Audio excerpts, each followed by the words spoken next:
Plastic bag ban set in motion. Morobe Governor says he was unaware of schools closure. And Pangu Pati split over leadership issue. This is the National EMTV News with Morobe Tulo. A very good evening. Thank you for joining us for Tuesday's news. The national ban on plastic bags is now in motion. In a media conference today, Environment and Conservation Minister John Pundari disclosed that the Conservation and Environment Protection Authority is in a partnership with the NCD Commission to roll out a pilot project in the capital city. They have come to an agreement that leading up to APEC, a campaign to clean up PNG of plastic bags will start as soon as they have finalized the finer details of the project. By 2050, the UN has forecast that plastic bags will outnumber fish that live in our oceans if nothing is done to reduce the overwhelming plastic pollution. Conservation and Environment Minister John Pundari says his goal is to do just that. I'm pleased to announce that the campaign to clean up Papua New Guinea of plastic shopping bags has now begun. The Conservation and Environment Ministry has made alliances with NCD to begin a campaign to rid Port Moresby of plastic waste, starting with the notorious plastic bags.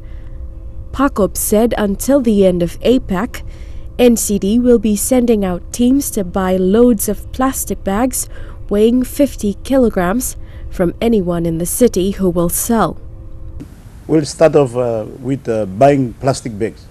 So we can either, for now, put it in the incinerator or otherwise maybe recycle, I don't know. There's no recycle capacity in Port Moresby.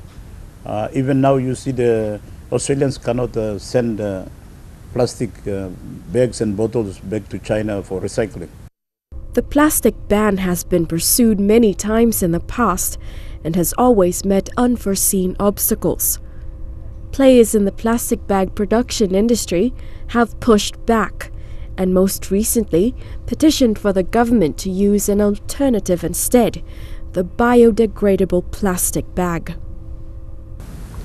You can come and tell me that there is an alternative solution. We can bring in biodegradable shopping bags, and you can tell the world and tell my country and the leadership of this country that the biodegradable bag will degrade when you have it out in the sun in 9 hours. Well, the fact of the matter still remains going forward. There is going to be a cost involved to doing that. The testing facilities that are available in the world today are not cheap. But Pundari is confident that this time around, the ministry is not settling for anything less than a total ban by 2019. If we find no way forward, and if no one is willing to bear the cost of managing plastic shopping bags going forward, going into the future, we will have no alternative but to ban plastic shopping bags altogether in the country. And I know that we will all appreciate. Pundari said the partnership is yet to finalize the finer details of the campaign, and according to PACOP, NCD has dedicated 150,000 kina to launch the project. Pundari disclosed that after APEC, the ministry plans to pursue a full-on plastic ban on everything made of plastic. Melissa Gaviro, National EMTV News. Meanwhile, NCD Governor Paus Pakop is appealing for the World Environment Day on June the 5th to be declared a public holiday across the nation. He suggested that on World Environment Day, everybody, including business organizations, should take a day off to clean up the entire city. Minister Pundari, while hesitant of the notion, has agreed to bring it to the floor of Parliament for further consideration. The two ministers firstly go to the cabinet and we declare 5th of June to be a public holiday. Everybody comes out from their office, from their workplace, from the schools, everywhere, church or NGO. We take at least one day to show that we are concerned about the natural environment. We clean up the city, clean out the towns, clean out our villages in Papua New Guinea, clean out the whole country. That's for a start. Secondly, I think, with due respect to two ministers, your colleague in forestry, they've been paying lip service to protecting the environment. We've got a lot of money in the reforestation trust account. I know some years back I asked this question on the floor of Parliament. There used to be 40 million in the reforestation trust account with the National Forest Authority. I have not seen any reforestation up to now. So it's not just SEPA that needs to step up, Minister. We all need to step up. But forestry, we are cutting a lot of logs, but we are not replacing them. The money is in the trust account. It's probably gone up, maybe double, or I don't know.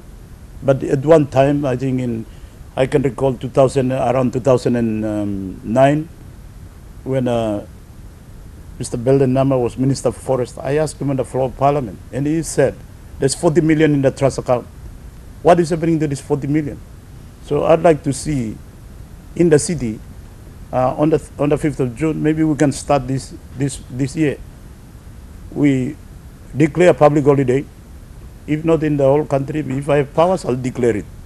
But NEC has powers, so that's why I'm taking my colleagues, MPs and the ministers on. That if they could declare it, then everybody comes out, we clean up the city, we collect rubbish, including plastic, and not just plastic bags, but plastic bottles and wrappers and all these other menace.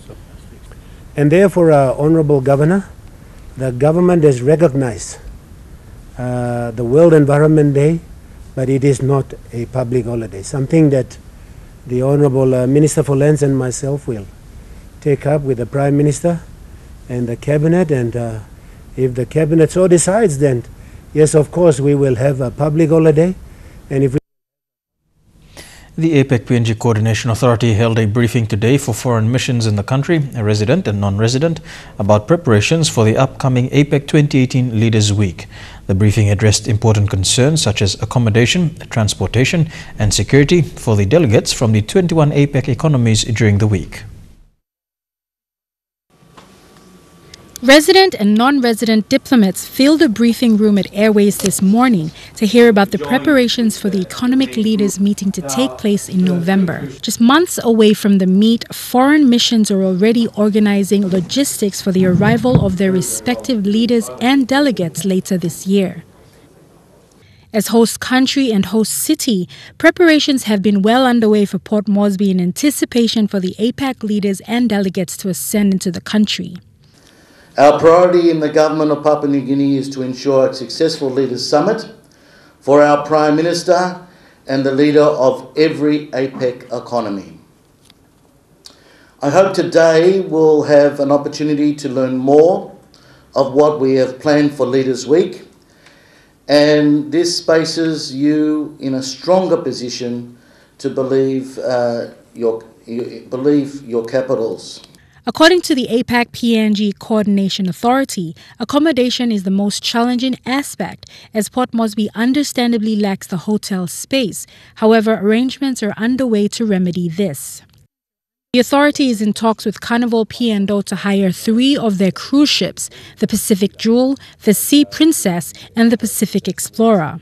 The cruise ships will cater to foreign media, an overflow of delegates, as well as the CEO Summit, which will be hosted on the Pacific Explorer and which will see more than 500 CEOs from businesses from APEC member economies. For the authority, one of the biggest challenges has been accommodation, and I'll get straight into that now. We have only a limited number of hotels in Port Moresby, as you're all aware. We cannot accommodate everyone in hotels, so what we have done is something that has been done in other years, not just for APEC but for major events such as New Zealand for the Rugby League World Cup, for Samoa for the SIDS meeting, the UN SIDS meeting, and that's we've hired 3 cruise ships. We've already paid for the cruise ships, they're already being contracted, and we're going through final details now with berthing and any changes we have to do to the ports to make sure they're properly accommodated. So we'll ensure that all leaders are accommodated in hotels on land, the top hotels in the city. Leanne Jarari, National EMTV News. 8 more police officers graduated with motorcycling certificates after an intensive 4-week training program run by the Australian Federal Police. These motorcyclists will be part of the APEC security team, providing escorts for APEC delegates. A lone woman officer was among those who graduated today. 48 members of the Royal Papua New Guinea Constabulary have already passed through this program. Today, 8 more graduated. This ongoing training program is conducted in partnership with the Australian Federal Police in preparation for APEC. In relation to the graduations of the RPNGC members so far, this course, which is 3 of 2018, is 48 so far, the complement of approximately 40 to 45 bikes. And what we're looking at obviously is escorts where you can have riders that ride morning and night. So that should make the complement for the APEC escorts. The program is 4 weeks long and initially about 12 officers joined the program. Those who graduated today have managed to successfully complete their training. Each program is 4 weeks, and that basically is a composition of 2 weeks at the Air Transport Wing, where we put them through a controlled environment training, and once they're deemed safe and competent to ride, we then take them out onto the road, and so that's a full 4-week program. So this is the 3rd program we've run this year. We ran 4 programs last year, and we're looking to run a further 3 to 4 programs this year prior to APEC Leaders Week. The officers were presented with their certificates by Senior Inspector Joseph Saleh and Inspector James Leho. They were also given riding pins which identifies them as international motorcyclists.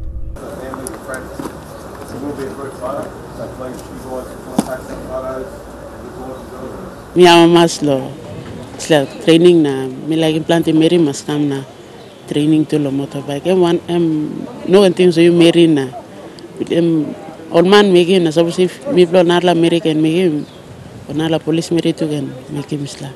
The target for this motorcycle program is to train and graduate 80 officers. After graduation, the motorcyclists will continue their training on the job until the main APEC events. Despite many of the officers in the program having had no riding or driving experience prior to getting into this program, Inspector Leon and First Constable Esther says the officers' commitment and courage to learn has got them through. The training doesn't finish after they graduate. We still have every week.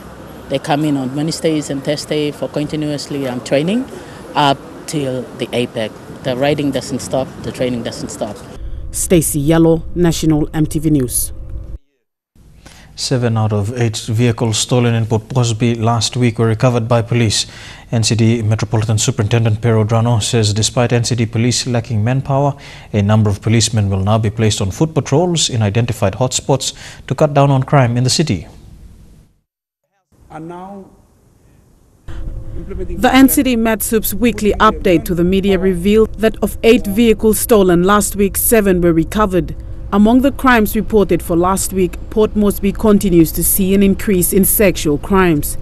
The challenge for the police now is to have officers stationed in crime hotspots. Since this week, the police station are now implementing their plan, putting their manpower on most public areas that likely to become a target for stolen motor vehicle.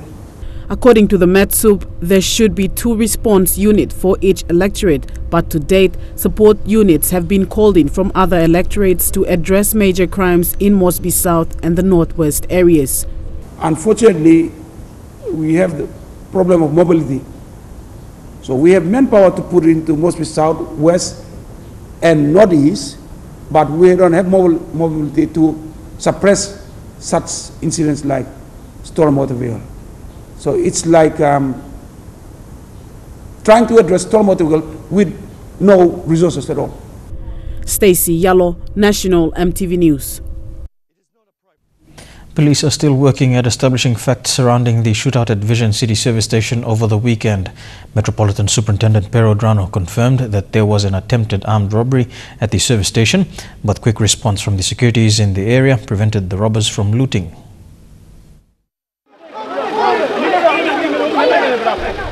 At around 2 p.m. on Saturday afternoon, armed men entered the Vision City service station and tried to rob it. According to the police report so far, the security guards at the premises were quick to respond. Suspect failed to rob the service station where a guard from Prosec Security intervened to disarm the suspect and was shot twice on his knee and waist, somewhere in the middle here.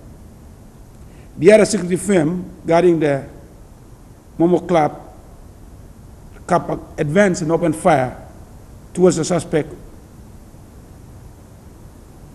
however, injured one staff. While suspects are still at large, police believes that the firearm used by the robbers was a pistol. Meanwhile, police are still waiting for CCTV footage to be handed to them for further investigations. So those that are a bit serious were one shot by the criminals themselves, fleeing criminal, and the other mistakenly by the security company on the scene. Suspect flee that area, and we have, as we speak now, we are going through the files and to get more information from the management there. They could look at the CCTV and provide us more angle of the camera, because we got a couple shots, but it's not really good to identify those that were involved. The 3 suspects who were caught and questioned by police on Saturday were later released as they were found to have no link to the gang. However, Matt Subdrano says their particulars are with the police, and should anything come up connecting them to the attempted robbery, they will be caught. A full report will be released by the police once investigations are completed. Stacey Yallo, National EMTV News. APEC Minister and Morobe South MP Justin Chachenko says sexual violence against women and young children has increased in NCD. He said this at the Commander's Parade recently at the Badili Police Station. NCD Metropolitan Superintendent Pero Drano also voiced his concerns today, saying that last week alone saw 4 reported sexual assault cases, of which 2 were rape cases against minors. APEC Minister and Morobe South MP Justin Chachenko raised concerns about the rise of sexual violence against women and young children during the Commander's Parade at Badili last week. He mentioned that from the ages of 2 and 3, young children have experienced sexual abuse by either family members or others. The report that I have received from the Calgary Health Center will shock you, of young children being physically raped by their own family members, going up like you wouldn't believe. Minister Chachenko said this is another area that must be addressed immediately. We cannot ever allow this to happen in our communities. Our children are the most precious assets in our life. We must never harm our children or our women. In the Police Weekly Update today, NCD Metropolitan Superintendent Pero Drano also voiced his concern, calling on parents to be mindful of where their children are all the time. Minister for APEC, member for Morobe South, been concerned about the rise in sexual offences in his district.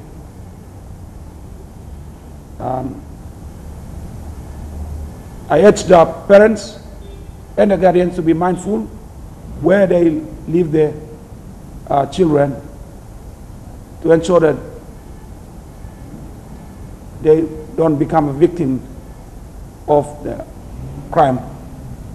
Minister Chachenko said anyone who commits such a crime must face the full force of the law against them. We do not entertain, we only condemn these sort of actions against our children and our women in our community. And that's another thing I'll be working very closely with the MetSup and also the Commander on to bring this disgusting crime down back to zero. We can't have this in our society. Lilian Sopera Kenea, National EMTV News.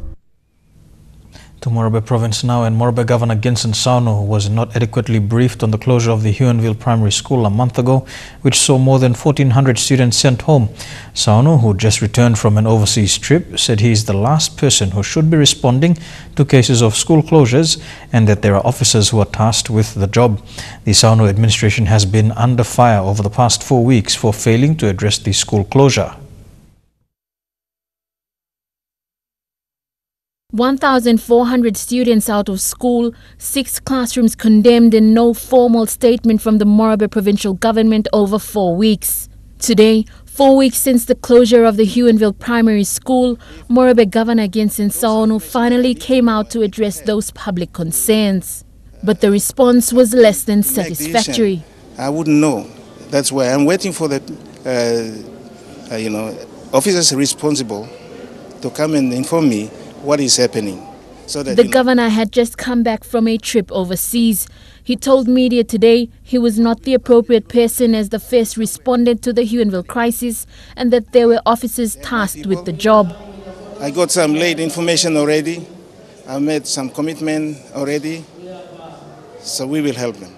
Apart from the delays in tuition fee-free funding, the school received no support from the government when they started building 6 temporary classrooms.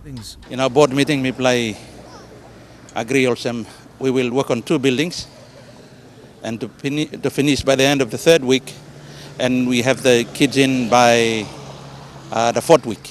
So now we are looking forward to having the classes back in week 5, hopefully. Parents and teachers raised 20,000 kina, bought timbers and other building materials and started construction. Repeated calls for government assistance were met with a lethargic response from the provincial government. Whatever funding the school has is fast running out as the walls are put up and the floors prepared for the students who are expected to resume class soon. Lucy Kopana, National EMTV News, Leh. This is Tuesday's news. Trouble in Pangu Pati paradise. That story and more of today's news after these messages. Stay tuned.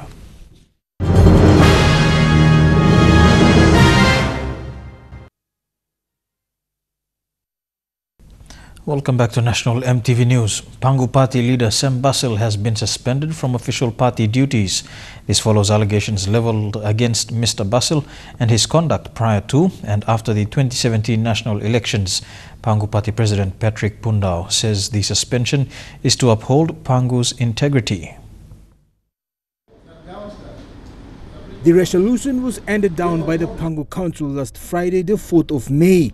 Mr. Pundao says Basil has done a lot, but in most cases he acted alone without consulting the party council. The Pangu Party clause 15.3 talks about suspending a member of the council. And then 15.4 talks about a leader man, a member man. If he's not satisfied, then he can appeal. In the 2017 national elections, Basil was at the forefront of leading Pangu during the campaign period and almost a near-historic victory with its candidates declaring in parts of Momase and other regions. According to Pundao and Tovabe, Mr. Basil failed to follow processes of acquitting funds and reporting to the registrar of political parties. We are taking our stand based on the constitution of the party. So the party council's decision in this case is effective. Less than 4 hours after the executives held a news conference, Deputy Party Leader of Pangu, William Sam, dispelled the sacking of Basil. So they are trying the same trick again to destabilize the party, and we make it in the strongest term possible today that our party is intact. We believe there's systems in place in the court and the constitution where these things will be addressed. MP Sam also questioned if a quorum was formed to suspend Mr. Basil. He maintained that the Pangu parliamentary wing makes most of the numbers in the council. We are intact. We maintain our status as the second largest coalition partner in the current government. We moved across to government from the opposition because it was a collective decision made by the parliamentary wing. The two different groups will now face each other in two separate court challenges surrounding the operation and management of one of PNG's founding parties in politics. Jack Lapower Jr., National MTV News. Meanwhile, Sam Basil has called on Pangu Pati faithful and the public to ignore any decisions and announcements made by Pangu Pati executives. In a statement, the Bololo MP and Communications Minister challenged the authorities' decision and claims he is still the parliamentary leader for Pangu. Basil says the only authorized statements on Pangu Pati matters are those sanctioned by the office of the Pangu Pati parliamentary leader. The Western Highlands Provincial Health Authority has been sworn in today. The board of the swearing-in ceremony for the board took place this morning at the Mount Hagen General Hospital. The Provincial Health Authority has been without a board since February last year. 6 board members were reappointed while 2 boards are new. The board is headed by Chairman David Guin, a representative from the business sector. The former board was suspended in August 2016 over claims of misappropriation and maladministration. 3 different investigation committees had investigated but have found nothing wrong. An interim board was later appointed to run the Provincial Health Authority, which was headed by Provincial Administrator Joseph Nang as chairman.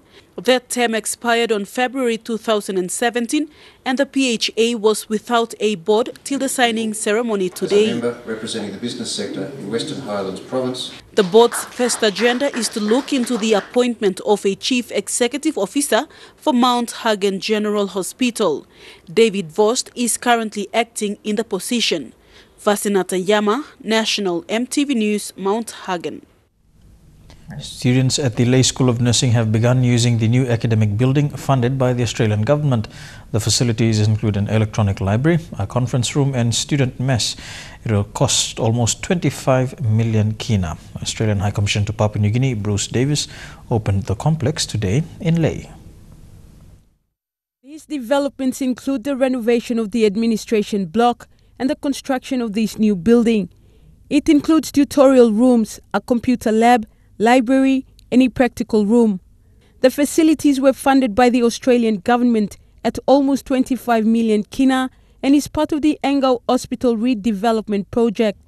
The Australian Commissioner to PNG, Bruce Davis, says the partnership between the Australian and PNG governments in the health sector is to provide trained staff and to address the shortage of skilled workers throughout the country. A school that's got a proud tradition of over 50 years of service to Papua New Guinea, and in a field that could be of no more importance in any other endeavour in Papua New Guinea than building and training the profession of nursing. The Lay School of Nursing was established in the 1960s. In 2003, it became a college under the PNG University of Technology. The college established a relationship with Engau as the school's teaching hospital. The development will benefit over 300 students. The Secretary for Health, Pascal Kase, who was also present at the opening, says human resource development is important for the health sector. Now we are seeing that these nursing schools that have been supported by our own government and the Australian government are now starting to take in more students, Papua New Guinea young boys and girls, to become nurses. So we are very happy that in the last 4 years we start to see new numbers increases in nursing graduates. 70 desktop computers have been installed here at Lay School of Nursing's new electronic library room. This room is part of the 24 million kina budget that was allocated by the Australian government. The challenge is now on the national and provincial government and the 9 district authorities in Morobe to help sustain these buildings. Julie Badui Owa, National MTV News, Lay. Martin Isam, a local cocoa farmer in Lan in the Lasul Binding LLG of East New Britain, has called on relevant authorities to subsidize freight costs for cocoa farmers living in that part of the province. Mr. Isam says they were told on numerous occasions that their freight costs will be subsidized, but that has never eventuated. The concerns come following the issue of high transportation costs that take up most of the money each farmer makes from selling their cocoa. At the Egma cocoa storage area at Tallinna in Kokopo, stacks of cocoa bags are piled up ready for export. Most of these bags come from rural areas with limited access to road infrastructures. But to get these bags of cocoa here was not an easy task for those who produce them. Martin Isam is a local cocoa farmer in the Lahan area, an isolated region situated in the Lasul Binding local level government of East New Britain province. He says in the last 5 years they have been having difficulty convincing cocoa-oriented organizations to address one of their greatest concerns, the issue of freight costs. Binari mo sem igat dis lakain one blakain scheme or one blakain tokol sem igat subsidy or freight subsidy where government give me come down purposely belong service him straight man ways around inside the land kakao na tomorrow yes spend life belong and long half na purpose blow this the money and blow buy back belong and I'll be mem at least half or 3/4 belong freight blow this la one bla back igolo town. About 200 cocoa farmers live along this coastline and further up the ridges in the Lasul Binding area, and all of them shared one thing in common. O suppose itu o ibin got this la kind money government iksi mi kam blo alpi mi pla. So now when me play amamas, me play plani kakao me play amamas. But last plabong blong any me play iksi time longan because ilu ko sa gata money ken me spend him long. The shortest route out of this part of the province is by boat. Even there is a road linking the area with the provincial capital, but the condition isn't welcoming to many. In the last 10 years, cocoa-based organizations such as the Cocoa Board of Papua New Guinea and EGMAC have done tremendous awareness to inform cocoa farmers to continue planting cocoa trees. And Master Isam says with the help of new innovations, they are growing quality cocoa. But he says they continue to lose more money every time they sell their produce. One by something can by discouraging more man all transporting this la one black cacao because long igolo about long tok lo this la free blow boat. Edwin Fidelis, National EMTV News, Kokopo. BSP mobile banking service is now available to B-Mobile Vodafone subscribers. The USSD menu-based service, which was initially available to Digicel customers only, has now been extended to B-Mobile's customers. This service enables one to access their account to pay for mobile credits and even electricity units directly from their mobile phone. Customers can now register, activate and access their BSP account by dialing the short code *131#. Here with National EMTV News, we take a look at what's happening abroad after these messages. Stay tuned.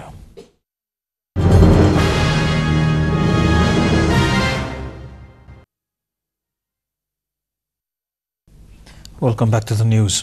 Turning overseas now, at a lavish ceremony at the Kremlin, Vladimir Putin has been sworn in as the president of Russia for the 4th time. Today's inauguration extends almost 2 decades, a rule by another 6 years, putting him on course as Russia's longest-serving leader since Joseph Stalin.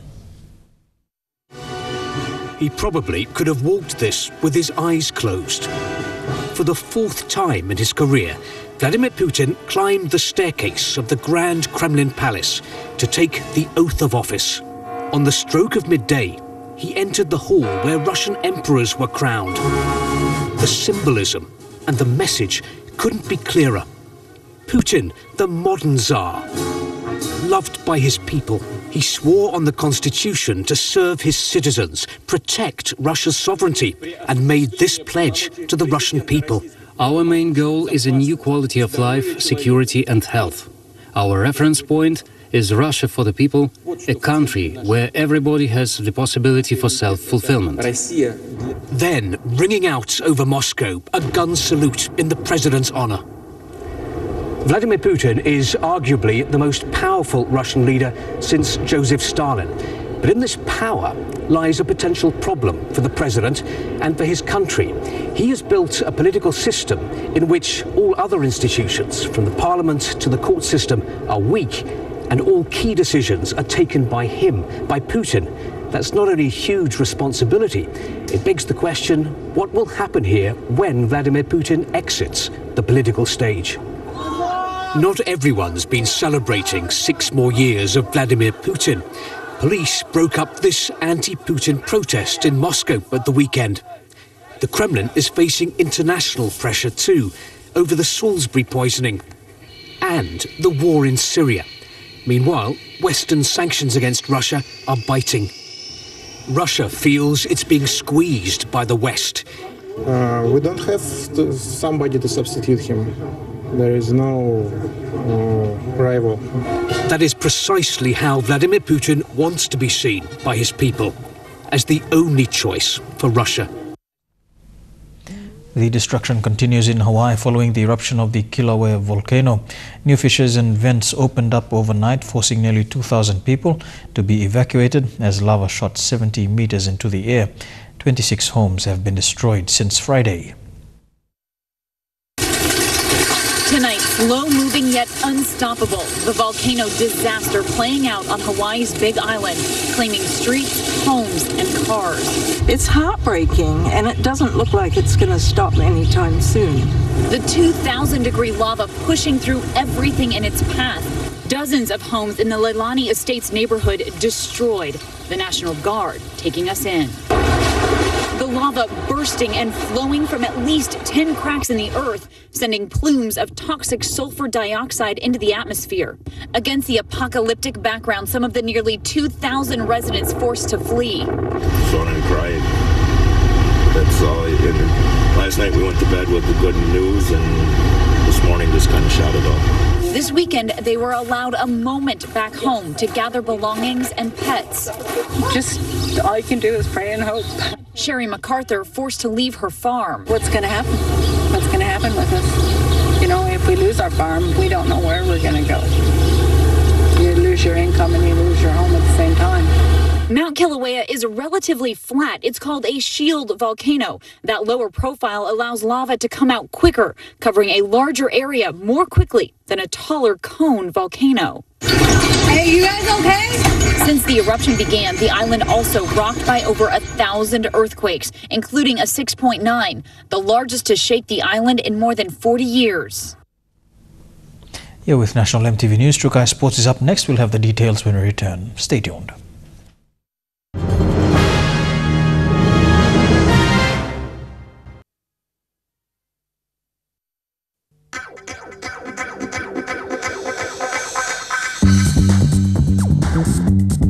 Trukai Sports.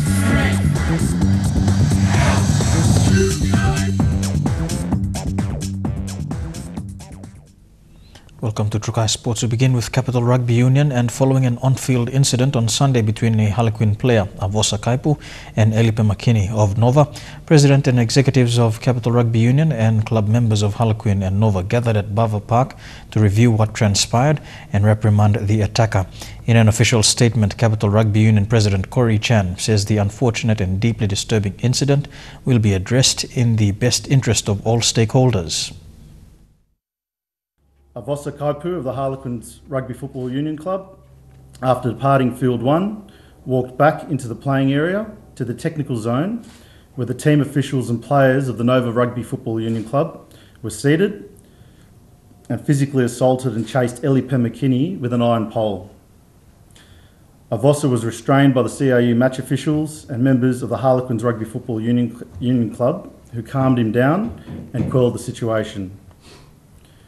I'd like to extend my commiserations. Our thoughts and prayers go to Elipe Makini, who is not only nursing a season-ending injury, but is also dealing with the mental trauma of what he had experienced. Ellie's family, who are dealing with the trauma of knowing and viewing the video footage of what he had endured. To Avosa Kaipu, who committed the assault, and as an avid player who grew up in and loves the sport of rugby, will have to deal with the consequences of his actions. It was unanimously decided by Harlequins executive that Avosa Kaipu be immediately banned for life from our club. Harlequin's stance on the actions taken by CRU executives and fellow club presidents is one of acceptance without prejudice. We believe that as a leading club in the CRU competition, we have an obligation to put the game of rugby union ahead of our own interests. Therefore, Harlequins Rugby Football Union fully accept their decisions of life bans for Avosa Kaipu and Anthony Pangatana. To rugby league now, and Gary Lowe has left English Super League club Castleford Tigers and has returned to PNG. Reasons as to his departure from the club are not yet known.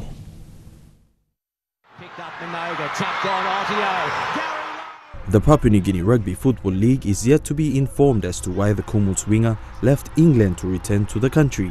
PNG RFL will confirm reasons of his departure after they are formally advised by Lowe's manager of the Rugby League Federation. PNG RFL Chairman Sandy Saka says they are looking into the situation as this may affect the future for PNG Rugby League player pathways to clubs in the United Kingdom. He spent the past few years playing in England's second-tier competition with the Sheffield Eagles.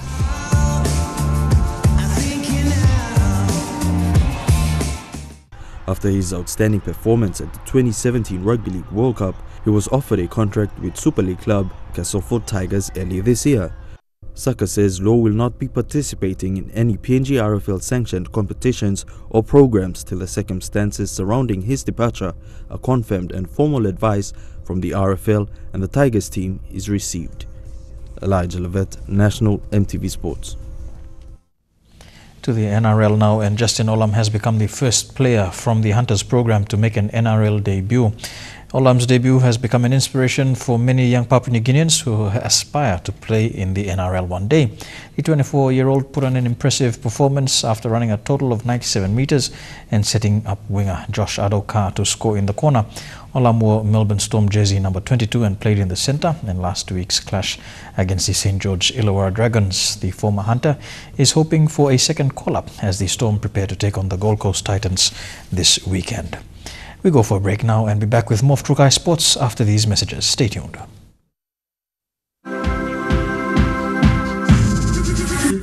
Trukai Sports. Welcome back to Trukai Sports. To Aussie Rules now, and AFL PNG President Douglas Lai has told MTV Sports that once new executives are elected in other centres, plans to engage secondary schools to be part of the league will be established. He says with the growing number of young and enthusiastic players, more and more competitions will need to be organised. AFL PNG will soon visit secondary schools in Port Moresby to engage secondary students in the AFL competitions. We have a plan in place where we're going to be including secondary high schools. So what's happening out here on the field with the juniors is a good step for us, because we plan to involve secondary schools to be part of our league. So we'll see an under 18 or under 23 team play first games before the A reserves and the seniors. So yeah, seeing the juniors out here is a good step forward for us with that intention that we're trying to introduce for the season. Yeah. AFL PNG President Douglas Lai says with so much interest coming from students in secondary schools, it is only fair that programs and competitions are established to cater to the growing interest. He says while new executives have been elected in Port Moresby, similar operations will also be carried out in other parts of the country so that these executives can run competitions for students. We have recently, POM League didn't have any executives. So this season we've put together the executive, which I am the president of, and the commission, the PNG AFL Commission, is looking to extend to the other centres as well, like Ley and Hagen, Rabaul and Kimbe. So they will have their executive setup, league setup as well. So basically is to make sure that the commission will function. So we will have a rules council again, and with the introduction of the national championships to come back on again. So yeah. Douglas says with the participation of international players in the current competition, the level of the game has improved. We have a lot of players that are here that have had stints overseas in the previous years. Also, the bulk of the PNG Mosquitoes players are based here in Moresby as well. So, yes, the competition, with that kind of standard being introduced by the boys, we see the competition getting, tougher. With, like we said earlier, with the young kids coming on, they tend to, learn from the qualities of the international players. Then it gets better. Godwin Eki, National EMTV Sports. And that ends Trukai Sports for this evening. We go for a break now. When we come back, the weather details for the next 24 hours. Trukai Sports.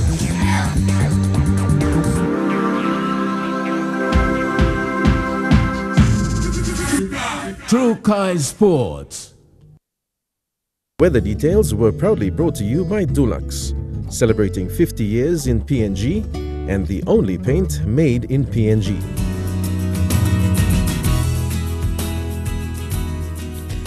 A quick look at the weather for the next 24 hours in the southern region. Port Moresby, fine, becoming cloudy later on, a shower or two elsewhere within the southern region. To the Omase region, Lake can expect a shower or two, as well as Wau, Medang and Vanimo. To the New Guinea Islands region, a shower in Buka, fine elsewhere. And in the Highlands region, Mount Hagen, Goroka, Kundiawa, Mendi and Wabeg, all these major centers can expect some showers with morning fog over the next 24 hours.